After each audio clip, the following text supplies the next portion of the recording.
एक बार की बात है, एक गांव में एक मूर्तिकार रहता था जो बहुत ही खूबसूरत मूर्तियाँ बनाया करता था। उसकी बनाई गई मूर्ति काफ़ी अच्छी होती थी और वो इसी काम से अपना घर चलाता था। इसी मूर्तिकार का 10 से 12 साल का एक लड़का भी था और वो भी मूर्तियाँ बनाया करता था। ये लड़का अपने पापा जितनी अच्छी मूर्ति तो नहीं बना पाता, लेकिन कोशिश करता कि अच्छी से अच्छी मूर्ति बना पाऊँ। लेकिन ये लड़का जब भी मूर्ति बनाने जाता तो इस काम में मूर्तिकार इसकी मदद करता। तो वो मूर्तिकार उसकी बनाई गई मूर्ति में कोई ना कोई कमी निकाल ही देता। धीरे धीरे समय गुजरा, अब वो लड़का बड़ा हुआ, लेकिन आज भी वो मूर्तिकार उस लड़के की बनाई गई मूर्ति में कोई ना कोई कमी निकाल ही देता। खैर, वक्त गुजरता गया और अब वो लड़का उस मूर्तिकार से भी अच्छी मूर्ति बनाने लगा।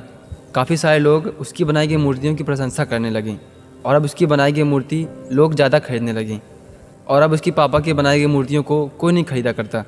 लेकिन आज भी पहले की तरह वो मूर्तिकार उस लड़के की बनाई गई मूर्ति में कोई ना कोई कमी निकाल ही देता।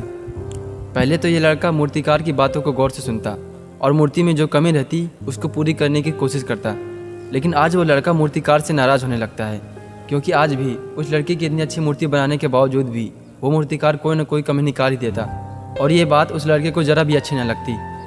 और ऐसे ही एक समय पर उस लड़के की और उस मूर्तिकार की बहस हो गई, क्योंकि उस लड़के को ये बात अच्छी नहीं लगती कि जिस मूर्ति को लोग प्रशंसा करते हैं, जिस मूर्तियों को देखकर लोग तारीफ़ें करते हैं, उस मूर्ति में कोई कमी निकाले।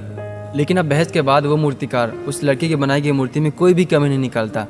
कुछ समय तक तो उस लड़के की मूर्ति अच्छी बन रही थी, लेकिन गुजरते वक्त के साथ उस लड़के की बनाई गई मूर्तियों को लोग खरीदना बंद करने लगे और धीरे धीरे वो लड़का मूर्तियाँ बनाने में कमज़ोर सा होने लगा।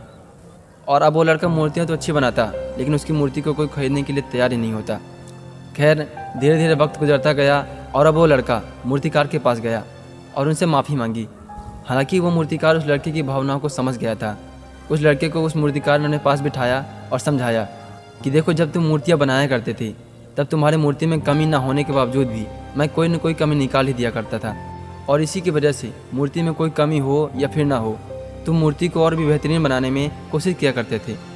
लेकिन जब से तुम्हें लगा कि मेरी बनाई गई मूर्ति में कोई भी कमी नहीं रहती, तो उस समय पर तुम्हारे अंदर एक घमंड सा आ गया और तुम उस टाइम के बाद से मूर्तियों को और भी अच्छी बेहतर बनाने में कोशिश नहीं किया करते।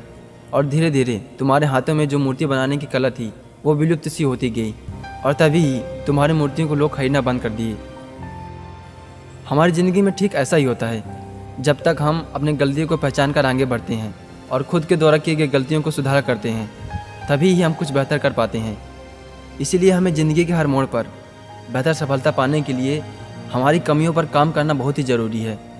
तभी हम बेहतर से बेहतरीन बन पाएंगे।